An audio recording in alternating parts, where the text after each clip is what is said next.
ಅಪ್ಪುಗೆ 50 ವರ್ಷದ ಹುಟ್ಟುಹಬ್ಬದ ಶುಭಾಶಯಗಳು. ಮೊದಲು ಅಪ್ಪುಗೆ ಶುಭಾಶಯಗಳು. ಆಮೇಲೆ ನಿಮಗೆಲ್ಲ ಅಪ್ಪು ಹುಟ್ಟುಹಬ್ಬದ ಶುಭಾಶಯಗಳು.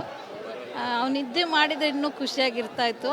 ಆದರೂ ಅದ್ರ ಹತ್ರಷ್ಟು ನೀವು ಅದನ್ನು ನಡೆಸ್ತಾ ಇದ್ದೀರಾ, ಅದರಿಂದ ತುಂಬ ಖುಷಿ ಆಗ್ತಾಯಿದೆ. ಪ್ರತಿ ಹುಟ್ಟುಹಬ್ಬಕ್ಕೆ ನೀವು ಸಾಕಷ್ಟು ಬಾರಿ ಏನು ಇಷ್ಟನೋ ಅದನ್ನೆಲ್ಲ ಮಾಡ್ತಿದ್ವು. ಅಪ್ಪ ಅಮ್ಮನ ಫೇವ್ರೇಟ್ ಜೊತೆಗೆ ನಿಮ್ಮ ಮುದ್ದಿನ ತಮ್ಮ ಅದಕ್ಕೆಲ್ಲ ನೆನಪು. ನಾನು ಅವನ ಜೊತೆ ತುಂಬ ಶೂಟಿಂಗ್ಗಳು ಹೋಗಿದ್ದೀನಿ ಜೊತೆಗೆ. ಮತ್ತು ಇದ್ರದ್ದು ವಸಂತಗೀತ ಜಾಸ್ತಿ, ಮತ್ತು ಭಾಗ್ಯವಂತ ಇದೆಲ್ಲ ನನ್ನ ಜೊತೆ ಹೋಗ್ತಾಯಿದ್ದೆ. ಅವನು ಸಣ್ಣವನಿದ್ದಾಗ ಅವನು ಶೂಟಿಂಗ್ ಹೋಗಕ್ಕೆ ಮುಂಚೆ ಅವನಿಗೆ ಸ್ನಾನ ಮಾಡಿಸಿ ರೆಡಿ ಮಾಡಿ ಕಳಿಸ್ತಾ ಇದ್ವಿ ಯಾವಾಗಲೂ. ಫೇವ್ರೇಟ್ ಕೇಸರಿ ಬಾತ್ ಏನು ಮಾಡ್ಕೊಂಡು ಬಂದಿದ್ರಿ? ಎಲ್ಲ ಅದು ಅಪ್ಪಾಜಿಗೆ ಮಾಡೋದು ತುಂಬ ಇಷ್ಟ. ಎಲ್ಲ ಅವನಿಗೂ ಮಾಡ್ಕೊಂಬಂದು ಕೊಡ್ತೀನಿ. ಅವ್ನ ಬರ್ತ್ಡೇಗೂ ಯಾವಾಗಲೂ ಮಾಡ್ಕೊಂಬಂದು ಕೊಡ್ತೀನಿ ಎಲ್ಲ. ಏನು ಗಿಫ್ಟ್ ಕೊಡ್ತಾ ಇದ್ರಿ, ನಿಮ್ಗೆ ನೆನಪಿದ್ಯಾ? ಅಯ್ಯೋ, ಅವನೇ ನಮಗೆ ಕೊಡ್ತಿದ್ದೆ, ನಾವು ಅವನಿಗೆ ಕೊಡ್ತಾ ಇಲ್ಲ ಗಿಫ್ಟ್. ಅವನ್ನೆಲ್ಲ ಚಿಕ್ಕದೆಲ್ಲ ಗಿಫ್ಟ್ ಇಷ್ಟಪಡಲ್ಲ, ಅವ್ನು ದೊಡ್ಡದಾಗಿ ಕೊಡಬೇಕು. ಅದಕ್ಕೆ ಅವ್ನಿಗೆ ಏನು ಇಷ್ಟ ಅಂತ ಅವನಿಗೆ ಗೊತ್ತು, ನಾವೇನು ಕೊಡೋಕ್ಕಾಗ್ತಿರ್ಲಿಲ್ಲ. ರೇಗಿಸಿರೋದು ಆ ಥರ ಏನಾದರೂ ಮಾಡಿದ್ದೀರಾ? ಗಿಫ್ಟ್ ಕೊಟ್ಟು ಗಿಫ್ಟ್ ಬೇಕು ಅಂತ ಈ ಥರ ರೇಗಿಸಿರೋದು? ಇಲ್ಲ, ಅವ್ನು ಕೇಳಲ್ಲ, ಅವನೇ ಕೇಳ್ತಾನೆ. ನಿಮ್ಗೆ ಏನು ಬೇಕು ನಾನೇ ತೊಗೊಡ್ತೀನಿ. ಅವ್ನು ಯಾವತ್ತೂ ಗಿಫ್ಟ್ ಕೇಳಿಲ್ಲ. ಅವನ ಜೊತೆ ಹುಟ್ಟಿರೋದೇ ನಮಗೆ ದೊಡ್ಡ ಗಿಫ್ಟು. ಬರ್ತ್ಡೇಗೆ ರಿಲೀಸ್ ಆಯ್ತು, ಸೊ ನೀವು ನೋಡಿದ್ರ ಸಿನಿಮಾನ? ನಾನು ನೋಡಿಲ್ಲ, ಮೊಮ್ಮಗು ಇತ್ತು, ಅದರಿಂದ ಹೋಗಿಲ್ಲ. ನನ್ನ ಮೊಮ್ಮಗ ಬೆಳಗಾಮಿಂದ ಬಂದಿದ್ದ, ಅದಕ್ಕೋಸ್ಕರ ರಿಲೀಸ್ಗೋಸ್ಕರ ಬಂದಿದ್ದ. ಮತ್ತು ಅವನು ಅಪ್ಪು ಅವರು ಒಂದು ಹಾಡನ್ನು, ಅಪ್ಪು ಪಿಕ್ಚರ್ದು ಒಂದು ಹಾಡನ್ನು ಅವನು ಇದರಲ್ಲಿ ಇನ್ಸ್ಟಾಗ್ರಾಮಲ್ಲಿ ರಿಲೀಸ್ ಮಾಡಿದ್ದಾನೆ. ಎಲ್ಲರೂ ನೋಡಿ ಖುಷಿ ಪಡಿ ಅವನಿಗೆ ಆಶೀರ್ವಾದ ಮಾಡಿ. ಅಂದರೆ ಅಪ್ಪು ತುಂಬ ಇಷ್ಟಪಡ್ತಿದ್ದು. ಬರ್ಡೇಗೆ ಪ್ರತಿ ಟೈಮ್ ಏನು ಕೇಳ್ತಾ ಇದ್ರು ಮಾಡ್ಕೊಡಿದ್ದು? ಯಾಕಂದರೆ ನೀವು ಜಾಸ್ತಿ ಅವ್ರಿಗೆ ಬೇಕಾಗಿರೋ ಅದು ಸ್ವೀಟೇ ಮಾಡ್ಕೊಂಬರ್ತಾ ಇದ್ದಿದ್ದು. ಮೈದಾ ಸ್ವೀಟು ಅಪ್ಪಾಜಿಗೂ ಇಷ್ಟ, ನಮ್ಮ ಮನೇಲಿ ಎಲ್ಲರಿಗೂ ಇಷ್ಟ ಸ್ವೀಟ್ ಅಂದರೆ. ಇವಾಗಲೂ ಅಷ್ಟೇ, ಪ್ರತಿ ಹುಟ್ಟುಹಬ್ಬಕ್ಕೂ ಅವನಿಗೆ ವರ್ಷದ ಪೂಜೆಗೆ ಯಾವಾಗಲೂ ಮಾಡ್ಕೊಂಬರ್ತೀನಿ. ಅಪ್ಪಾಜಿಗೂ, ಅಮ್ಮನಿಗೆ, ನಮ್ಮ ಬ್ರದರ್ಸ್ಗೆ ಎಲ್ಲರಿಗೂ ಇಷ್ಟ. ನಮ್ಮ ಯಜಮಾನ್ರು, ನಮ್ಮ ಮಕ್ಕಳಿಗೆ, ಮೊಮ್ಮಕ್ಕಳಿಗೆ ಎಲ್ಲರಿಗೂ ಇಷ್ಟ ಆ ಸ್ವೀಟ್ ಅಂದರೆ. ನೀವು ಮಾಡೋ ಚಿತ್ರಾನ್ನ ತುಂಬ ಇಷ್ಟ ಆಗಿತ್ತು. ಹೌದು, ಮಸಾಲೆ ಚಿತ್ರಾನ್ನ ಅಂದರೆ ಅವ್ನಿಗೆ ತುಂಬ ಇಷ್ಟ. ನಾವು ಚೆನ್ನೈಲಿದ್ದಾಗ ಜಾಸ್ತಿ ಮಾಡ್ತಾಯಿದ್ವಿ. ಆವಾಗ ಒಂದು ದಿವಸ ಈ ಕರೋನಾ ಬಂದ ಟೈಮಲ್ಲಿ ಫ್ರೀ ಆಗಿರ್ತಿದ್ನಲ್ಲ, ಫೋನ್ ಮಾಡಿ ಕೇಳ್ದೆ ಹೆಂಗೆ ಮಾಡೋದು, ನನಗೆ ರೆಸಿಪಿ ಕೊಡು ಅಂತ. ಸೊ ಎಲ್ಲ ಹೇಳಿದ್ದೆ ನಾನು, ಎಲ್ಲ ಹೇಳಿದ್ದು ಅದು ಪ್ರಕಾರ ಮಾಡಿ ಒಂದು ದಿವಸ ಫೋನ್ ಮಾಡಿದ್ದ. ತುಂಬ ಚೆನ್ನಾಗಿ ಬಂದಿತ್ತು, ನಿಮ್ಮ ಮನೆಗೂ ಮಾಡಿ ಕಳಿಸ್ತೀನಿ ಒಂದು ದಿವಸ ಅಂತ ಹೇಳಿದ್ದ. ಈ ಟೈಮಲ್ಲಿ ಎಷ್ಟು ಮಿಸ್ ಮಾಡ್ಕೋತಿದ್ದೀರಾ ಅಪ್ಪನ? ತುಂಬಾ ಮಿಸ್ ಮಾಡ್ಕೊತಾ ಇದ್ದೀನಿ ನಾನು. ಎಷ್ಟು ಅಂತ ಹೇಳೋಕ್ಕಾಗೋದಿಲ್ಲ ಅದನ್ನು.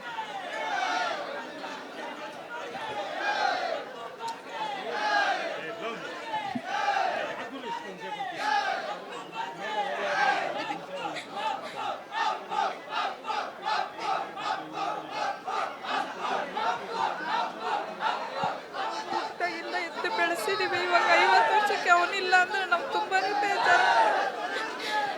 ನೀವೆಲ್ಲ ಅಷ್ಟು ಸಂತೋಷದಿಂದ ಆಚರಿಸ್ತಾ ಇದ್ದೀರಾ, ಅದನ್ನ ನೆನೆಸ್ಕೊಂಡ್ರೆ ನಮ್ಗೆ ತುಂಬ ಖುಷಿಯಾಗಿದೆ. ನಮಗಿಂತ ನಿಮ್ಮ ಪ್ರೀತಿನೇ ಜಾಸ್ತಿ ನನಗನ್ಸುತ್ತೆ. ಅಪ್ಪುಗೆ 50 ವರ್ಷದ ಹುಟ್ಟುಹಬ್ಬದ ಶುಭಾಶಯಗಳು. ಮೊದಲು ಅಪ್ಪುಗೆ ಶುಭಾಶಯಗಳು. ಆಮೇಲೆ ನಿಮಗೆಲ್ಲ ಅಪ್ಪು ಹುಟ್ಟುಹಬ್ಬದ ಶುಭಾಶಯಗಳು. ಅವ್ನು ನಿದ್ದೆ ಮಾಡಿದರೆ ಇನ್ನೂ ಖುಷಿಯಾಗಿರ್ತಾಯಿತ್ತು. ಆದರೂ ಅದ್ರ ಹತ್ರಷ್ಟು ನೀವು ಅದನ್ನು ನಡೆಸ್ತಾ ಇದ್ದೀರಾ, ಅದರಿಂದ ತುಂಬ ಖುಷಿ ಆಗ್ತಾಯಿದೆ. ಪ್ರತಿ ಹುಟ್ಟುಹಬ್ಬಕ್ಕೆ ನೀವು ಸಾಕಷ್ಟು ಬಾರಿ ಏನು ಇಷ್ಟನೋ ಅದನ್ನೆಲ್ಲ ಮಾಡ್ತಿದ್ವು. ಅಪ್ಪ ಅಮ್ಮನ ಫೇವ್ರೇಟ್ ಜೊತೆಗೆ ನಿಮ್ಮ ಮುದ್ದಿನ ತಮ್ಮ ಅದಕ್ಕೆಲ್ಲ ನೆನಪು. ನಾನು ಅವನ ಜೊತೆ ತುಂಬ ಶೂಟಿಂಗ್ಗಳು ಹೋಗಿದ್ದೀನಿ ಜೊತೆಗೆ. ಮತ್ತು ಇದ್ರದ್ದು ವಸಂತಗೀತ ಜಾಸ್ತಿ, ಮತ್ತು ಭಾಗ್ಯವಂತ ಇದೆಲ್ಲ ನನ್ನ ಜೊತೆ ಹೋಗ್ತಾಯಿದ್ದೆ. ಅವನು ಸಣ್ಣವನಿದ್ದಾಗ ಅವನು ಶೂಟಿಂಗ್ ಹೋಗಕ್ಕೆ ಮುಂಚೆ ಅವನಿಗೆ ಸ್ನಾನ ಮಾಡಿಸಿ ರೆಡಿ ಮಾಡಿ ಕಳಿಸ್ತಾ ಇದ್ವಿ ಯಾವಾಗಲೂ. ಫೇವ್ರೇಟ್ ಕೇಸರಿ ಬಾತ್ ಏನು ಮಾಡ್ಕೊಂಡು ಬಂದಿದ್ರಿ? ಎಲ್ಲ ಅದು ಅಪ್ಪಾಜಿಗೆ ಮಾಡೋದು ತುಂಬ ಇಷ್ಟ. ಎಲ್ಲ ಅವನಿಗೂ ಮಾಡ್ಕೊಂಬಂದು ಕೊಡ್ತೀನಿ. ಅವ್ನ ಬರ್ತ್ಡೇಗೂ ಯಾವಾಗಲೂ ಮಾಡ್ಕೊಂಬಂದು ಕೊಡ್ತೀನಿ ಎಲ್ಲ. ಏನು ಗಿಫ್ಟ್ ಕೊಡ್ತಾ ಇದ್ರಿ, ನಿಮ್ಗೆ ನೆನಪಿದ್ಯಾ? ಅಯ್ಯೋ, ಅವನೇ ನಮಗೆ ಕೊಡ್ತಿದ್ದೆ, ನಾವು ಅವನಿಗೆ ಕೊಡ್ತಾ ಇಲ್ಲ ಗಿಫ್ಟ್. ಅವನ್ನೆಲ್ಲ ಚಿಕ್ಕದೆಲ್ಲ ಗಿಫ್ಟ್ ಇಷ್ಟಪಡಲ್ಲ, ಅವ್ನು ದೊಡ್ಡದಾಗಿ ಕೊಡಬೇಕು. ಅದಕ್ಕೆ ಅವ್ನಿಗೆ ಏನು ಇಷ್ಟ ಅಂತ ಅವನಿಗೆ ಗೊತ್ತು, ನಾವೇನು ಕೊಡೋಕ್ಕಾಗ್ತಿರ್ಲಿಲ್ಲ. ರೇಗಿಸಿರೋದು ಆ ಥರ ಏನಾದರೂ ಮಾಡಿದ್ದೀರಾ? ಗಿಫ್ಟ್ ಕೊಟ್ಟು ಗಿಫ್ಟ್ ಬೇಕು ಅಂತ ಈ ಥರ ರೇಗಿಸಿರೋದು? ಇಲ್ಲ, ಅವ್ನು ಕೇಳಲ್ಲ, ಅವನೇ ಕೇಳ್ತಾನೆ. ನಿಮ್ಗೆ ಏನು ಬೇಕು ನಾನೇ ತೊಗೊಡ್ತೀನಿ. ಅವ್ನು ಯಾವತ್ತೂ ಗಿಫ್ಟ್ ಕೇಳಿಲ್ಲ. ಅವನ ಜೊತೆ ಹುಟ್ಟಿರೋದೇ ನಮಗೆ ದೊಡ್ಡ ಗಿಫ್ಟು. ರಿಲೀಸ್ ಆಯ್ತು, ಸೊ ನೀವು ನೋಡಿದ್ರ ಸಿನಿಮಾನ? ನಾನು ನೋಡಿಲ್ಲ, ಮೊಮ್ಮಗು ಇತ್ತು ಅದರಿಂದ ಹೋಗಿಲ್ಲ. ನನ್ನ ಮೊಮ್ಮಗ ಬೆಳಗಾಮಿಂದ ಬಂದಿದ್ದ, ಅದಕ್ಕೋಸ್ಕರ ರಿಲೀಸ್ಗೋಸ್ಕರ ಬಂದಿದ್ದ. ಮತ್ತು ಅವನು ಅಪ್ಪು ಅವರು ಒಂದು ಹಾಡನ್ನು, ಅಪ್ಪು ಪಿಕ್ಚರ್ದು ಒಂದು ಹಾಡನ್ನು ಅವನು ಇದರಲ್ಲಿ ಇನ್ಸ್ಟಾಗ್ರಾಮಲ್ಲಿ ರಿಲೀಸ್ ಮಾಡಿದ್ದಾನೆ. ಎಲ್ಲರೂ ನೋಡಿ ಖುಷಿ ಪಡಿ ಅವನಿಗೆ ಆಶೀರ್ವಾದ ಮಾಡಿ. ಅಂದರೆ ಅಪ್ಪು ತುಂಬ ಇಷ್ಟಪಡ್ತಿದ್ದು ಬರ್ಡೇಗೆ ಪ್ರತಿ ಟೈಮ್ ಏನು ಕೇಳ್ತಾ ಇದ್ರು ಮಾಡ್ಕೊಡಿದ್ದು, ಯಾಕಂದರೆ ನೀವು ಜಾಸ್ತಿ ಅವ್ರಿಗೆ ಬೇಕಾಗಿರೋ ಅದು ಸ್ವೀಟೇ ಮಾಡ್ಕೊಂಬರ್ತಾ ಇದ್ದಿದ್ದು, ಮೈದಾ ಸ್ವೀಟು. ಅಪ್ಪಾಜಿಗೂ ಇಷ್ಟ, ನಮ್ಮ ಮನೇಲಿ ಎಲ್ಲರಿಗೂ ಇಷ್ಟ ಸ್ವೀಟ್ ಅಂದರೆ. ಇವಾಗಲೂ ಅಷ್ಟೇ, ಪ್ರತಿ ಹುಟ್ಟುಹಬ್ಬಕ್ಕೂ ಅವನಿಗೆ ವರ್ಷದ ಪೂಜೆಗೆ ಯಾವಾಗಲೂ ಮಾಡ್ಕೊಂಬರ್ತೀನಿ. ಅಪ್ಪಾಜಿಗೂ, ಅಮ್ಮನಿಗೆ, ನಮ್ಮ ಬ್ರದರ್ಸ್ಗೆ ಎಲ್ಲರಿಗೂ ಇಷ್ಟ. ನಮ್ಮ ಯಜಮಾನ್ರು, ನಮ್ಮ ಮಕ್ಕಳಿಗೆ, ಮೊಮ್ಮಕ್ಕಳಿಗೆ ಎಲ್ಲರಿಗೂ ಇಷ್ಟ ಆ ಸ್ವೀಟ್ ಅಂದರೆ. ನೀವು ಮಾಡೋ ಚಿತ್ರಾನ್ನ ತುಂಬ ಇಷ್ಟ ಆಗಿತ್ತು. ಹೌದು, ಮಸಾಲೆ ಚಿತ್ರಾನ್ನ ಅಂದರೆ ಅವ್ನಿಗೆ ತುಂಬ ಇಷ್ಟ. ನಾವು ಚೆನ್ನೈಲಿದ್ದಾಗ ಜಾಸ್ತಿ ಮಾಡ್ತಾಯಿದ್ವಿ. ಆವಾಗ ಒಂದು ದಿವಸ ಈ ಕರೋನಾ ಬಂದ ಟೈಮಲ್ಲಿ ಫ್ರೀ ಆಗಿರ್ತಿದ್ನಲ್ಲ, ಫೋನ್ ಮಾಡಿ ಕೇಳ್ದೆ ಹೆಂಗೆ ಮಾಡೋದು, ನನಗೆ ರೆಸಿಪಿ ಕೊಡು ಅಂತ. ಸೊ ಎಲ್ಲ ಹೇಳಿದ್ದೆ ನಾನು, ಎಲ್ಲ ಹೇಳಿದ್ದು ಅದು ಪ್ರಕಾರ ಮಾಡಿ ಒಂದು ದಿವಸ ಫೋನ್ ಮಾಡಿದ್ದ. ತುಂಬ ಚೆನ್ನಾಗಿ ಬಂದಿತ್ತು, ನಿಮ್ಮ ಮನೆಗೂ ಮಾಡಿ ಕಳಿಸ್ತೀನಿ ಒಂದು ದಿವಸ ಅಂತ ಹೇಳಿದ್ದ. ಈ ಟೈಮಲ್ಲಿ ಎಷ್ಟು ಮಿಸ್ ಮಾಡ್ಕೋತಿದ್ದೀರಾ ಅಪ್ಪನ? ತುಂಬಾ ಮಿಸ್ ಮಾಡ್ಕೊತಾ ಇದ್ದೀನಿ ನಾನು. ಎಷ್ಟು ಅಂತ ಹೇಳೋಕ್ಕಾಗೋದಿಲ್ಲ ಅದನ್ನು.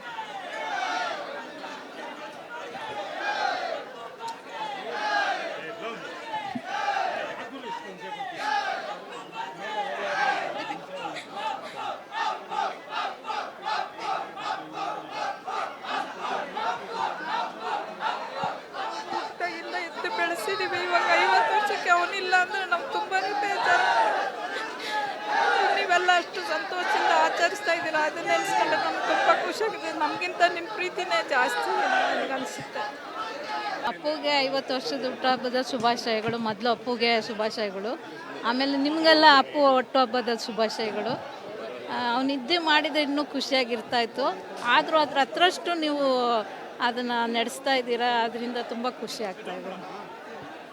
ಪ್ರತಿ ಹುಟ್ಟುಹಬ್ಬಕ್ಕೆ ನೀವು ಸಾಕಷ್ಟು ಅವ್ರಿಗೆ ಏನು ಇಷ್ಟನೋ ಅದನ್ನೆಲ್ಲ ಮಾಡ್ತಿದ್ವು. ಅಪ್ಪ ಅಮ್ಮನ ಫೇವ್ರೇಟ್, ಜೊತೆಗೆ ನಿಮ್ಮ ಮುದ್ದಿನ ತಮ್ಮ, ಅದಕ್ಕೆಲ್ಲ ನೆನಪು. ನಾನು ಅವನ ಜೊತೆ ತುಂಬ ಶೂಟಿಂಗ್ಗಳು ಹೋಗಿದ್ದೀನಿ ಜೊತೆಗೆ. ಮತ್ತು ಇದ್ರದ್ದು ವಸಂತ ಗೀತ ಜಾಸ್ತಿ, ಮತ್ತು ಭಾಗ್ಯವಂತ, ಇದೆಲ್ಲ ನನ್ನ ಜೊತೆ ಹೋಗ್ತಾಯಿದ್ದೆ. ಅವನು ಸಣ್ಣವನಿದ್ದಾಗ ಅವ್ನು ಶೂಟಿಂಗ್ ಹೋಗಿ ಮುಂಚೆ ಅವನಿಗೆ ಸ್ನಾನ ಮಾಡಿಸಿ ರೆಡಿ ಮಾಡಿ ಕಳಿಸ್ತಾ ಇದ್ವಿ ಯಾವಾಗಲೂ. ಫೇವ್ರೇಟ್ ಕೇಸರಿ ಬಾತ್ ಮಾಡ್ಕೊಂಡು ಬಂದಿದ್ರಿ. ಎಲ್ಲ ಅದು ಅಪ್ಪಾಜಿಗೆ ಮಾಡೋದು ತುಂಬ ಇಷ್ಟ. ಎಲ್ಲ ಅವನಿಗೂ ಮಾಡ್ಕೊಂಬಂದು ಕೊಡ್ತೀನಿ. ಅವ್ನ ಬರ್ತ್ಡೇಗೂ ಯಾವಾಗಲೂ ಮಾಡ್ಕೊಂಬಂದು ಕೊಡ್ತೀನಿ. ಎಲ್ಲ ಏನು ಗಿಫ್ಟ್ ಕೊಡ್ತಾ ಇದ್ರಿ, ನಿಮ್ಗೆ ನೆನಪಿದ್ಯಾ? ಅಯ್ಯೋ, ಅವನೇ ನಮಗೆ ಕೊಡ್ತಿದ್ದೆ, ನಾವು ಅವನಿಗೆ ಕೊಡ್ತಾ ಇಲ್ಲ ಗಿಫ್ಟ್. ಅವನ್ನೆಲ್ಲ ಚಿಕ್ಕದೆಲ್ಲ ಗಿಫ್ಟ್ ಇಷ್ಟಪಡಲ್ಲ, ಅವ್ನು ದೊಡ್ಡದಾಗಿ ಕೊಡಬೇಕು. ಅದಕ್ಕೆ ಅವ್ನಿಗೆ ಏನು ಇಷ್ಟ ಅಂತ ಅವನಿಗೆ ಗೊತ್ತು, ನಾವೇನು ಕೊಡೋಕ್ಕಾಗ್ತಿರ್ಲಿಲ್ಲ. ರೇಗಿಸಿರೋದು ಆ ಥರ ಏನಾದರೂ ಮಾಡಿದ್ದೀರಾ? ಗಿಫ್ಟ್ ಕೊಟ್ಟು ಗಿಫ್ಟ್ ಬೇಕು ಅಂತ ಈ ಥರ ರೇಗಿಸಿರೋದು? ಇಲ್ಲ, ಅವ್ನು ಕೇಳಲ್ಲ, ಅವನೇ ಕೇಳ್ತಾನೆ, ನಿಮ್ಗೆ ಏನು ಬೇಕು ನಾನೇ ತೊಗೊಡ್ತೀನಿ. ಅವ್ನು ಯಾವತ್ತೂ ಗಿಫ್ಟ್ ಕೇಳಿಲ್ಲ. ಅವನ ಜೊತೆ ಹುಟ್ಟಿರೋದೇ ನಮಗೆ ದೊಡ್ಡ ಗಿಫ್ಟು. ರಿಲೀಸ್ ಆಯ್ತು, ಸೊ ನೀವು ನೋಡಿದ್ರ ಸಿನಿಮಾನ? ನಾನು ನೋಡಿಲ್ಲ, ಮೊಮ್ಮಗು ಇತ್ತು ಅದರಿಂದ ಹೋಗಿಲ್ಲ. ನನ್ನ ಮೊಮ್ಮಗ ಬೆಳಗಾಮಿಂದ ಬಂದಿದ್ದ, ಅದಕ್ಕೋಸ್ಕರ ರಿಲೀಸ್ಗೋಸ್ಕರ ಬಂದಿದ್ದ. ಮತ್ತು ಅವನು ಅಪ್ಪು ಅವರು ಒಂದು ಹಾಡನ್ನು, ಅಪ್ಪು ಪಿಕ್ಚರ್ದು ಒಂದು ಹಾಡನ್ನು ಅವನು ಇದರಲ್ಲಿ ಇನ್ಸ್ಟಾಗ್ರಾಮಲ್ಲಿ ರಿಲೀಸ್ ಮಾಡಿದ್ದಾನೆ. ಎಲ್ಲರೂ ನೋಡಿ ಖುಷಿ ಪಡಿ ಅವನಿಗೆ ಆಶೀರ್ವಾದ ಮಾಡಿ. ಅಂದರೆ ಅಪ್ಪು ತುಂಬ ಇಷ್ಟಪಡ್ತಿದ್ದು ಬರ್ಡೇಗೆ ಪ್ರತಿ ಟೈಮ್ ಏನು ಕೇಳ್ತಾ ಇದ್ರು ಮಾಡ್ಕೊಡಿದ್ದು, ಯಾಕಂದರೆ ನೀವು ಜಾಸ್ತಿ ಅವ್ರಿಗೆ ಬೇಕಾಗಿರೋ ಅದು ಸ್ವೀಟೇ ಮಾಡ್ಕೊಂಬರ್ತಾ ಇದ್ದಿದ್ದು, ಮೈದಾ ಸ್ವೀಟು. ಅಪ್ಪಾಜಿಗೂ ಇಷ್ಟ, ನಮ್ಮ ಮನೇಲಿ ಎಲ್ಲರಿಗೂ ಇಷ್ಟ ಸ್ವೀಟ್ ಅಂದರೆ. ಇವಾಗಲೂ ಅಷ್ಟೇ, ಪ್ರತಿ ಹುಟ್ಟುಹಬ್ಬಕ್ಕೂ ಅವನಿಗೆ ವರ್ಷದ ಪೂಜೆಗೆ ಯಾವಾಗಲೂ ಮಾಡ್ಕೊಂಬರ್ತೀನಿ. ಅಪ್ಪಾಜಿಗೂ, ಅಮ್ಮನಿಗೆ, ನಮ್ಮ ಬ್ರದರ್ಸ್ಗೆ ಎಲ್ಲರಿಗೂ ಇಷ್ಟ. ನಮ್ಮ ಯಜಮಾನ್ರು, ನಮ್ಮ ಮಕ್ಕಳಿಗೆ, ಮೊಮ್ಮಕ್ಕಳಿಗೆ ಎಲ್ಲರಿಗೂ ಇಷ್ಟ ಆ ಸ್ವೀಟ್ ಅಂದರೆ. ನೀವು ಮಾಡೋ ಚಿತ್ರಾನ್ನ ತುಂಬ ಇಷ್ಟ ಆಗಿತ್ತು. ಹೌದು, ಮಸಾಲೆ ಚಿತ್ರಾನ್ನ ಅಂದರೆ ಅವ್ನಿಗೆ ತುಂಬ ಇಷ್ಟ. ನಾವು ಚೆನ್ನೈಲಿದ್ದಾಗ ಜಾಸ್ತಿ ಮಾಡ್ತಾಯಿದ್ವಿ. ಆವಾಗ ಒಂದು ದಿವಸ ಈ ಕರೋನಾ ಬಂದ ಟೈಮಲ್ಲಿ ಫ್ರೀ ಆಗಿರ್ತಿದ್ನಲ್ಲ, ಫೋನ್ ಮಾಡಿ ಕೇಳ್ದೆ ಹೆಂಗೆ ಮಾಡೋದು, ನನಗೆ ರೆಸಿಪಿ ಕೊಡು ಅಂತ. ಸೊ ಎಲ್ಲ ಹೇಳಿದ್ದೆ ನಾನು, ಎಲ್ಲ ಹೇಳಿದ್ದು ಅದು ಪ್ರಕಾರ ಮಾಡಿ ಒಂದು ದಿವಸ ಫೋನ್ ಮಾಡಿದ್ದ. ತುಂಬ ಚೆನ್ನಾಗಿ ಬಂದಿತ್ತು, ನಿಮ್ಮ ಮನೆಗೂ ಮಾಡಿ ಕಳಿಸ್ತೀನಿ ಒಂದು ದಿವಸ ಅಂತ ಹೇಳಿದ್ದ. ಈ ಟೈಮಲ್ಲಿ ಎಷ್ಟು ಮಿಸ್ ಮಾಡ್ಕೋತಿದ್ದೀರಾ ಅಪ್ಪನ? ತುಂಬಾ ಮಿಸ್ ಮಾಡ್ಕೊತಾ ಇದ್ದೀನಿ ನಾನು. ಎಷ್ಟು ಅಂತ ಹೇಳೋಕ್ಕಾಗೋದಿಲ್ಲ ಅದನ್ನು.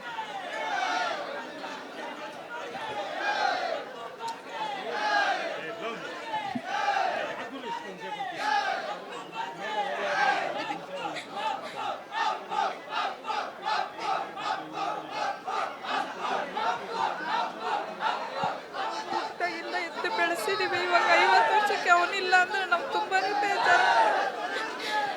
ನೀವೆಲ್ಲ ಅಷ್ಟು ಸಂತೋಷದಿಂದ ಆಚರಿಸ್ತಾ ಆಚರಿಸ್ತಾ ಇದ್ದೀರಾ ಅದನ್ನ ನೆನೆಸ್ಕೊಂಡ್ರೆ ನಮ್ಗೆ ತುಂಬ ಖುಷಿಯಾಗಿದೆ. ನಮಗಿಂತ ನಿಮ್ಮ ಪ್ರೀತಿನೇ ಜಾಸ್ತಿ ನನಗನ್ಸುತ್ತೆ.